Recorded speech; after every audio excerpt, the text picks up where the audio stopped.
Please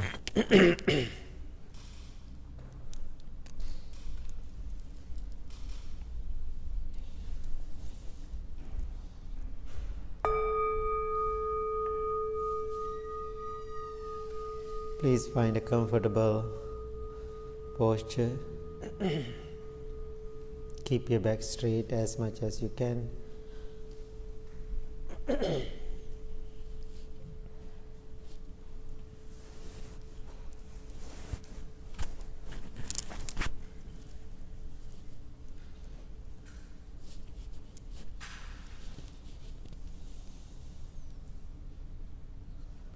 Gently close your eyes.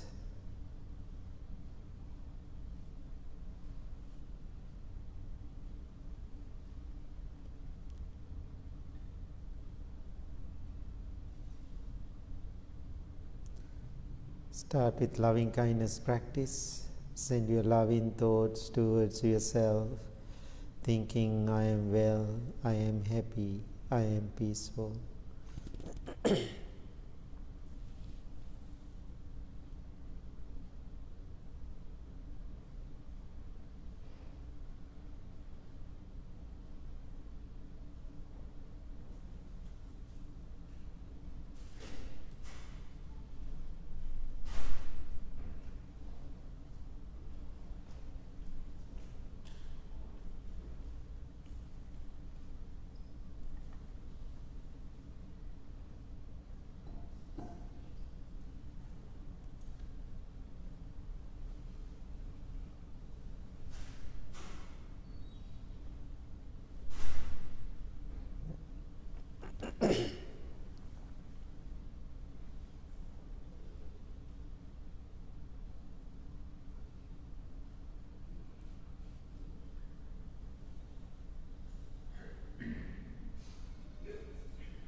Now send your loving thoughts towards your family.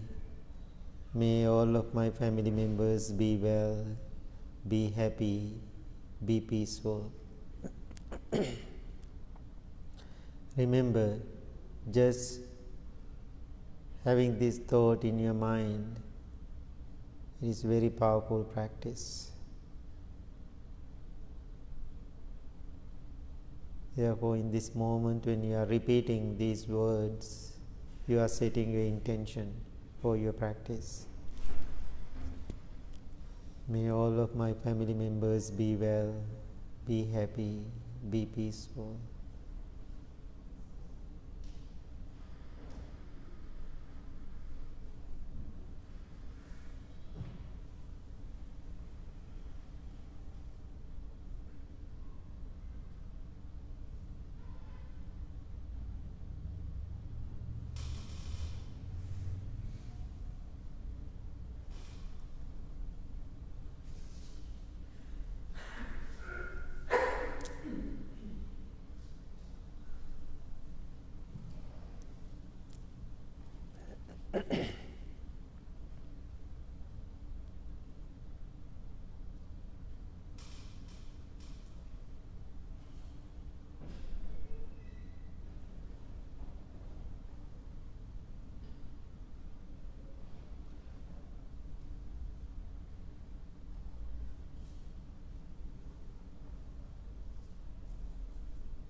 Now send your loving thoughts towards whole world. May all living beings be well, be happy, be peaceful.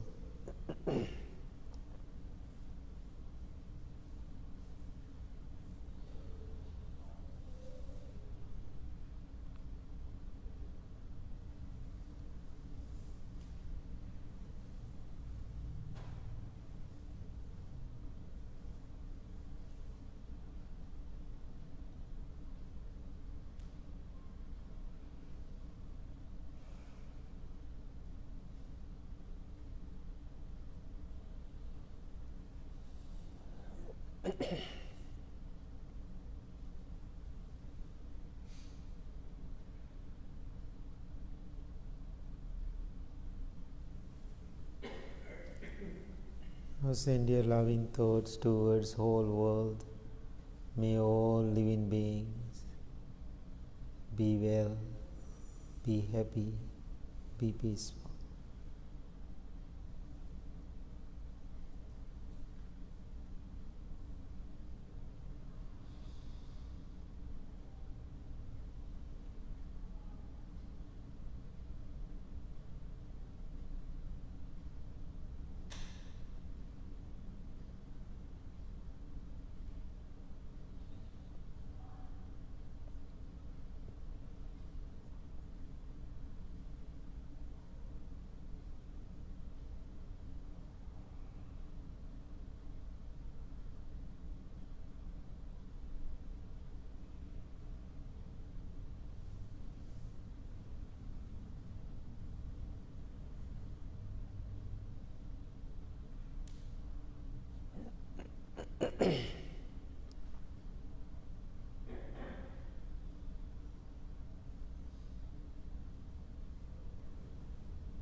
Now slowly turn your attention to your breath.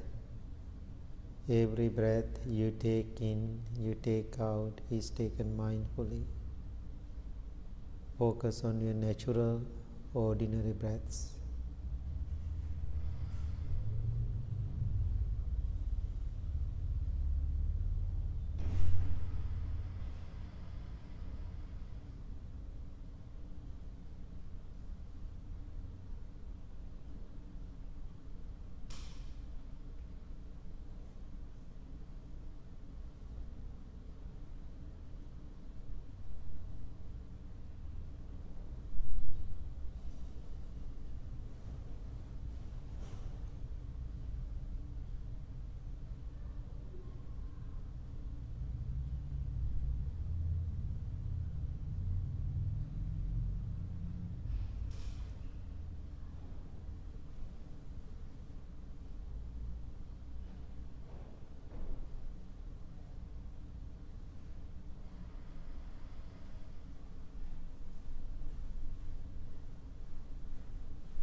No need to repress your thoughts.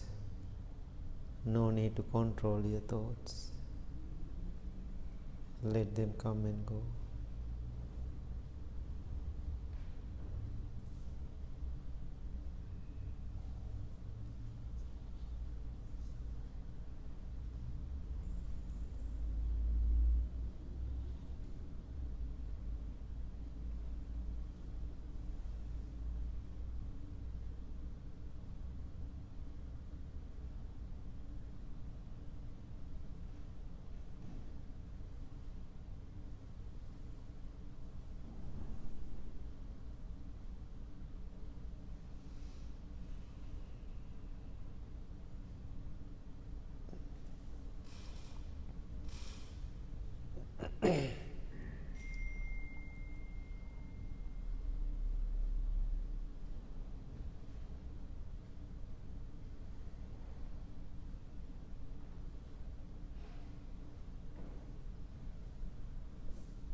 Mind wanders. That is the nature of the mind. No need to make any rules for your mind. Be observer.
Now observe your mind, observe your body. Your body is relaxed, your mind is calm, tranquil and peaceful.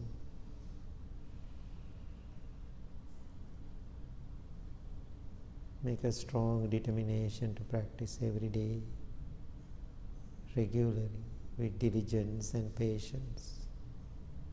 Understand how important this meditation practice to keep yourself well, happy, peaceful and balanced. Now I am going to do a short chant, give blessings to all of you. This is the time to send blessings to other people, your loved ones. Please listen to the chant. Bahun sahasmabhinim mitasayudhantang gorampanalavakamaka matadyakkang kanti sudhanta vidhina jitva munindo tantejasa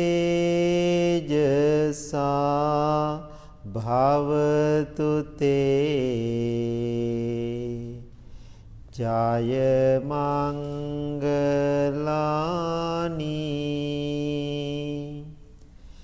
maratireka mabhiyuj jita sambharanting ghoram panalavakamaka matadyakkang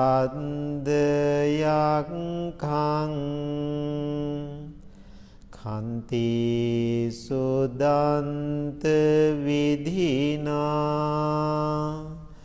jitva munindo tantejasa භවතු තේ ජය මංගලානි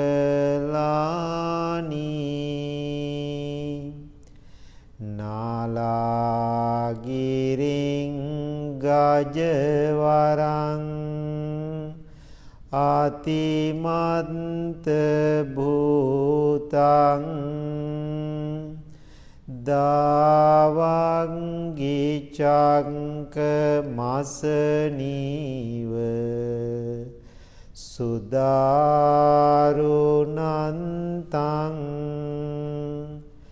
මෙතම්බුසේක විධිනා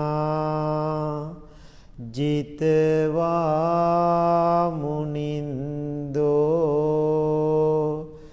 තන්තේජසා භවතු තේ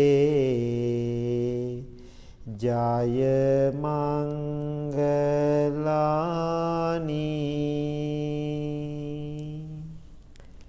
May you be well, may you be happy, may you be peaceful. Thank you very much.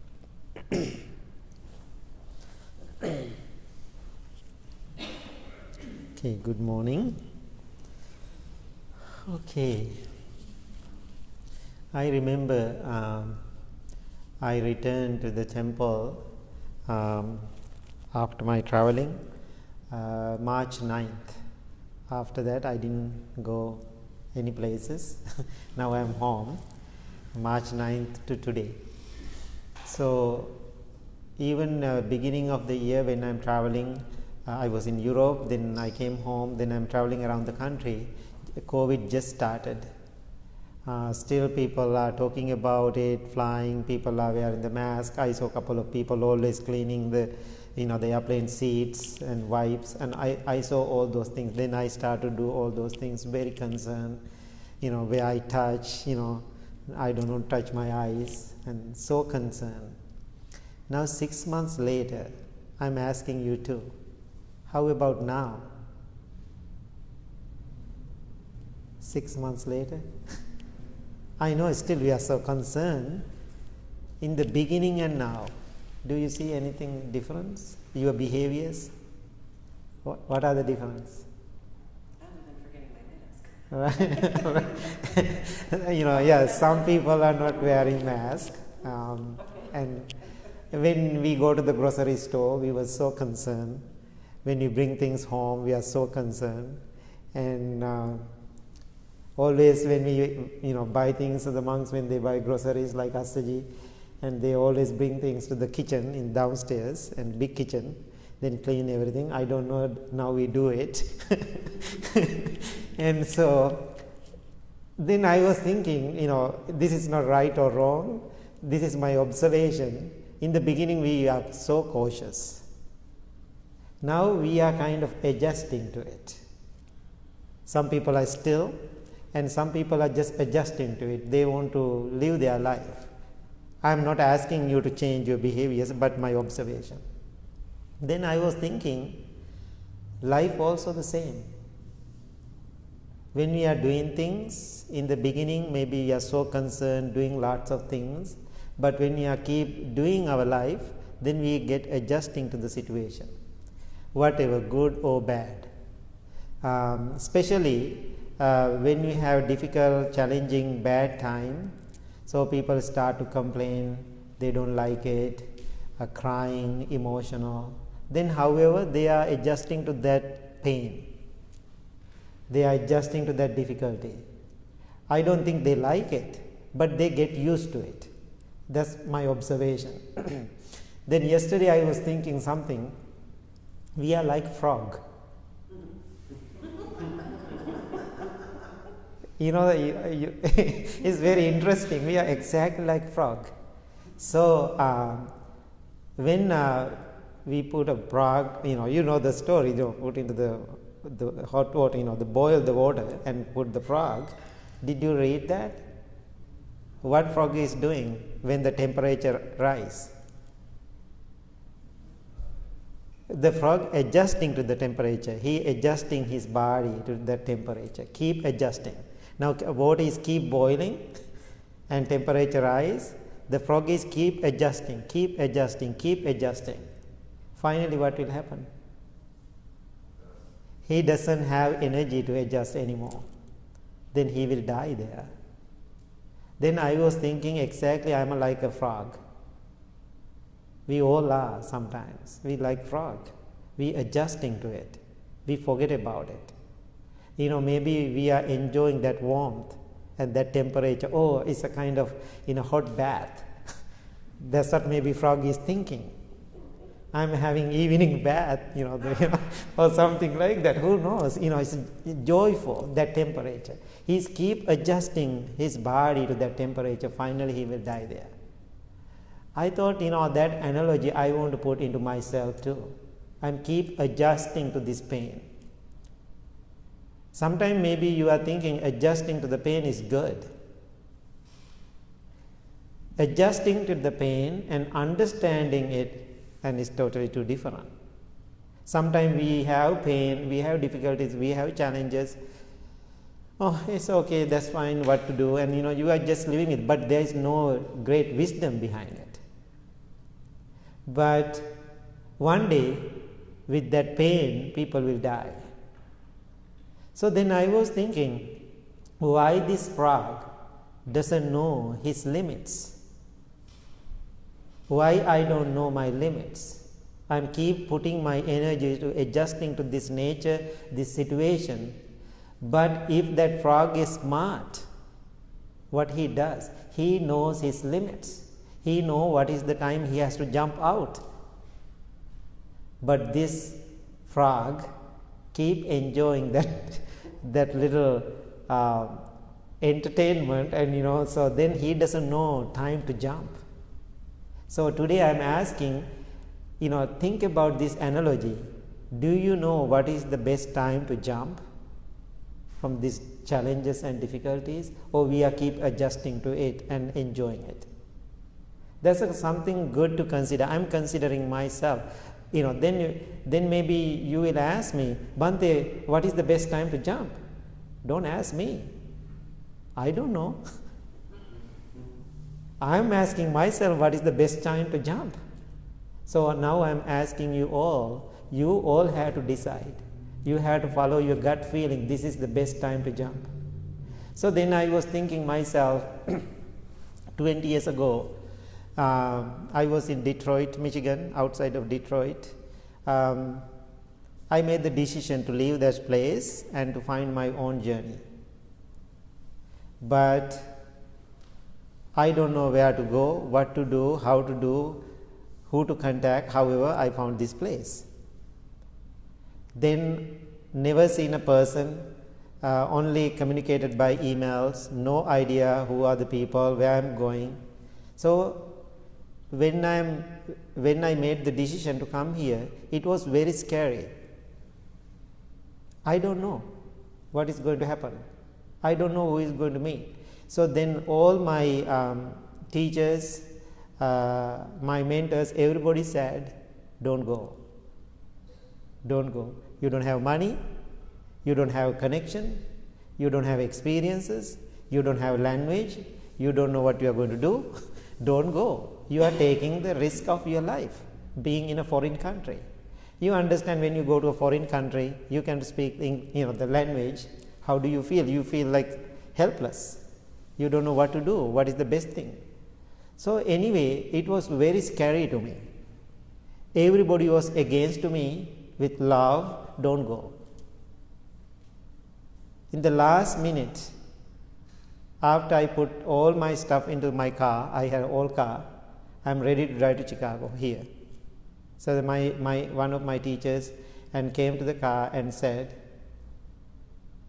even you announce to people you are planning to leave, now you can change your mind. Put everything back to the house and stay here. Don't go. You are taking a risk. We are so worrying about you. Then I said, no, I'm going. I'm going. Anyway, I'm stubborn. People know that. And so I said, I'm going. So then he said, no, you are taking the risk. I said, I'm going to take this risk. Maybe this is my last journey. I'm okay. I'm okay with that. So then he didn't talk to me after I lived 2 years, my teacher, one of my teachers. Because he loves me, he was a little sad. He was upset. So then I came here. So then yesterday I was thinking, that time, however, even it was very scary, I knew where is my limits. When I take that decision to leave, I knew there's a risk, but I took it. If I didn't make that decision that day, like 20 years ago, what is here? You are not here. I am not sitting here. Thousands of people last 20 years learn meditation from here. They are not here. And thousands of people around the country and all other Blue Lotus Temple around the country, a couple of centers we have now, they are not there. So that means I knew where was my limits. But it was risky. But when I was in Detroit, I had a very comfortable life. It's a traditional Buddhist community. They know how to help monks and freshly cook 2 meals every day coming to the temple. I don't have to worry about the meals, what I'm going to eat for the breakfast, what I'm going to eat for lunch. No worries. Even no need to think about food at all. Always we know food are coming. Because like 31 people, 31 families every month, like 60 families may be bringing food to the temple. So then I don't have to worry about the car payment. I don't have to worry about the mortgage. Then I don't want to worry about other things, the financial situation. Now, being here, American lifestyle is different. I totally understand that. So I had a very comfortable life. Even it was so comfortable being there, I felt emotionally I'm not doing much to the world and myself. Because what I am doing, enjoying my comfortable time at that place. But I did some work for people, I always did, but I felt it is not enough. So therefore, I didn't entertain that good part. I knew there's a limit. I don't want to sink in that comfort feeling. I took that risk, I came here, then I knew this is my limit. So sharing this information, what I am asking, always try to find the place for you to stand yourself, for yourself, not the world. You feel risky, you feel fearful, still you can do it. So then you can make big difference in the world. So now I know many the close, the temple members and also the close people to me, personal level, they always telling me, you are the most stubborn monk I ever met. And so I know that's my nature. So when I really feel this is the place for me to do something, I'm listening to the people, but same time I'm going to make the decision. Maybe I'm not perfectly right. Then I'm going to learn the lesson anyway. So now think about this analogy about the frog, getting used to that temperature. He doesn't know his limits. Finally, what will happen? In that comfort zone, he will die. So therefore, I am asking you, when we have all the problems and difficulties in your life, don't get used to it. Then don't die there. So what I am asking, get used to it with wisdom, understanding, something profound, something powerful. So then you can learn something beautiful from it. Then what will happen? Then you can live like a lotus flower. Then yesterday I was walking, then I saw a little lotus, or I think it is lotus. So then I was thinking, this lotus flower, think about the nature of the lotus flower. Lotus flower has 2 lives. One life is inside the water and inside the mud.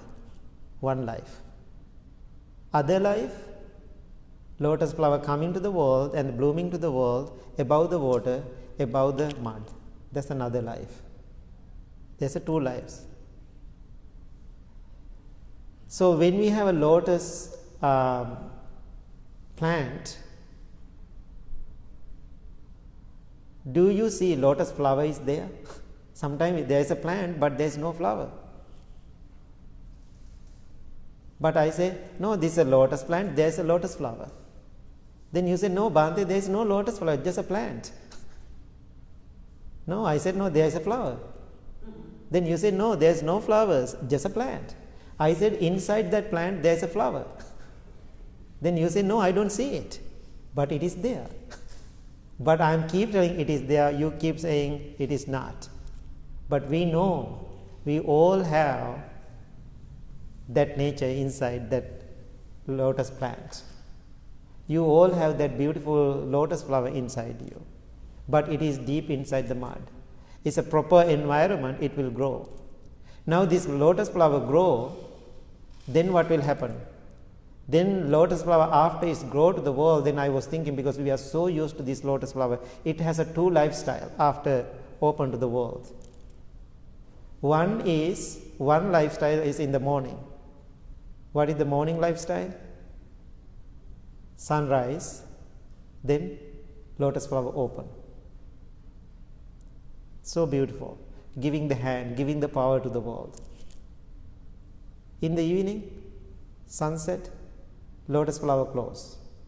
There's another lifestyle. Then lotus flower know what time I have to open, what time I have to stay close. Then the lotus flower, he knows how to survive in the world. Time to stay open and time stay close. So I think this lotus flower analogy helping a lot for us to understand about life. So sometimes we can be very open and talk to people. Sometimes we have to stay close.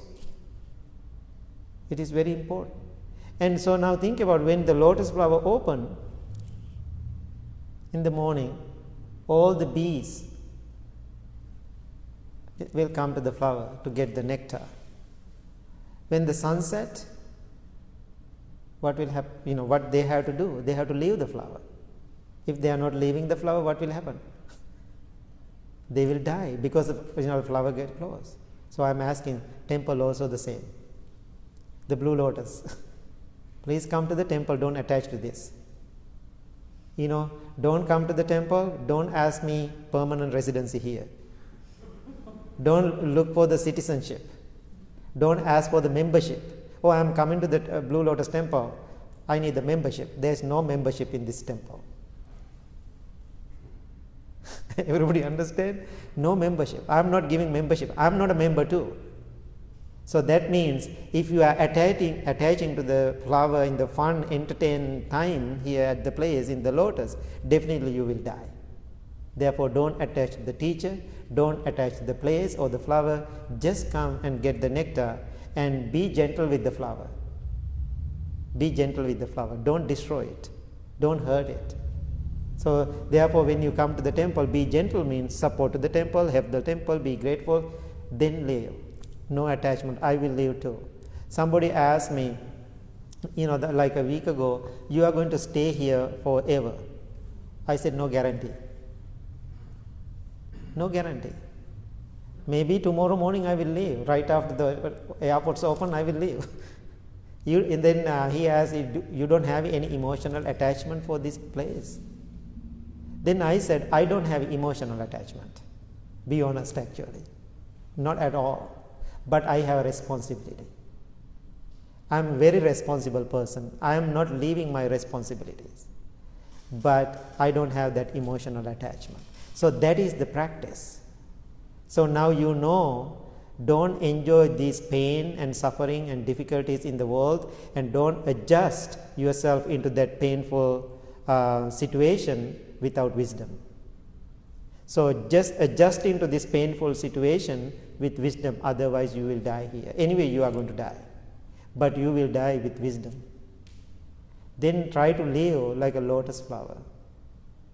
Then it's remember, even you are not perfect human being. You are not perfect human being. But remember, you have a lotus flower inside you.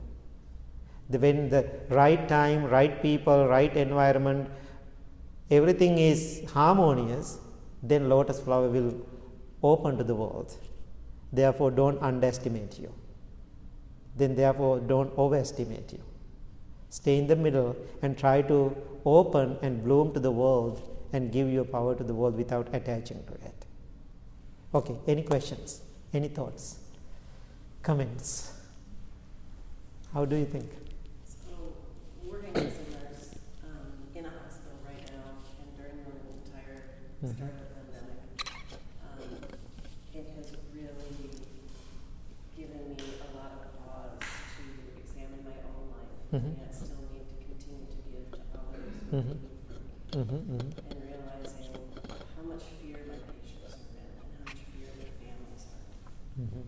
And we have a couple of patients in my unit right now who are, one's in her 80s, one's in her 90s. They're both very fearful. They're both frequently crying. And I was sitting with one of them yesterday, and I trying to work on my compassion, my deep compassion. I look into her eyes and I put myself in her place, which is a very difficult thing for me because I am also getting older and now live alone. My children are grown. I don't have a big network of support. I have good friends who are supportive, but I don't have a large network. And I was looking into her eyes and I'm hearing her story and I'm thinking, oh my God, this could be me one day. I'll be alone, I'll be sick in a hospital, I'll be crying, I'll be, just filled with fear. But I got through it and I kept returning to compassion and I kept holding on to, Avloka spirit and just looking in and giving her, I got her to the point where she was laughing. I stared at her, both laughing, enjoying the conversation. And she was very grateful and I was very grateful to her. And I got home and all the anxiety came over me. Oh my God, this is going to be me one day. And how am I going to do this when my kid's not be there for me? And this morning, it's always timely. This morning I woke up and on my way here I was thinking, wait a minute, I'm seeing me in her and all the fears coming up in me. Whereas by my ability to be with her, give her my compassion, hopefully some healing and some wisdom, then at the same time, I can learn to prepare myself. Right. So they don't end up boiling in the water using Right. when I am in my 70s or 80s or 90s, I hope that I'm well enough to have some control and awareness of what's going on in my life, so I can actually use that gift of her. Yeah, I think that's a great experience. So this is my experience. This is what I do.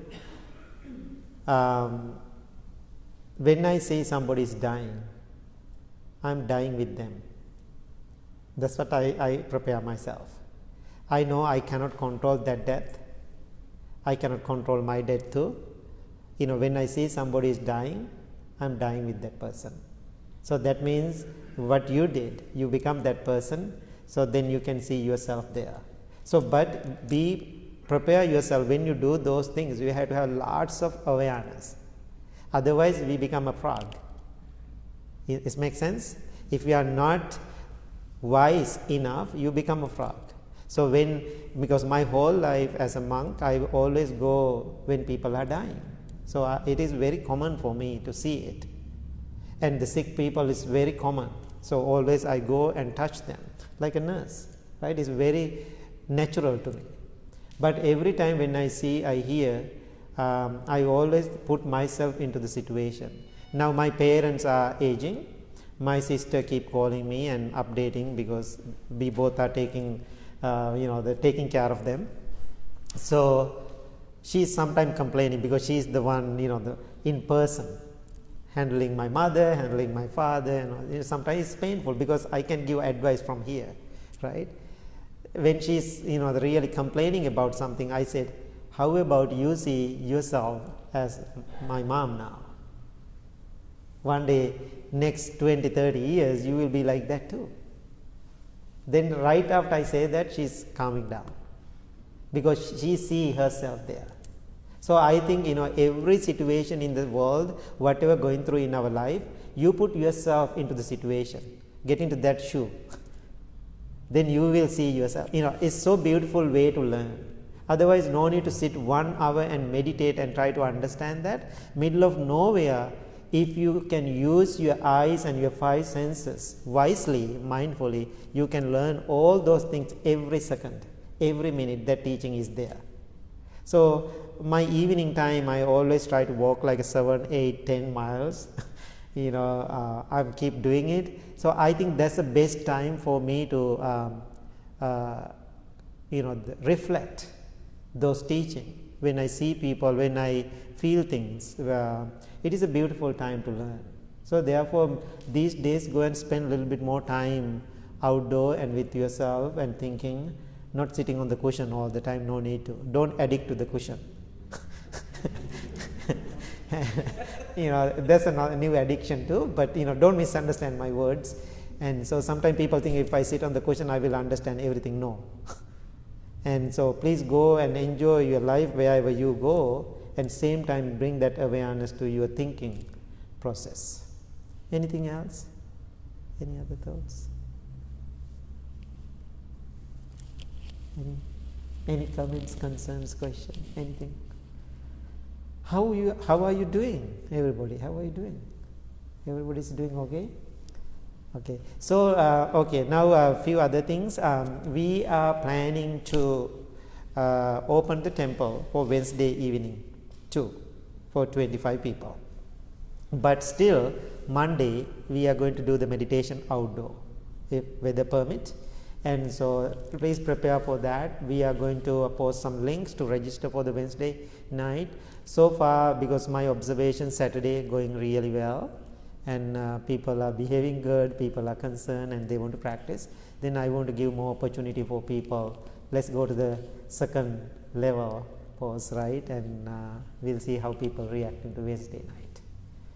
So thank you so much, everybody, coming this evening, this morning, and so hope to see you again. Thank you. Thank you.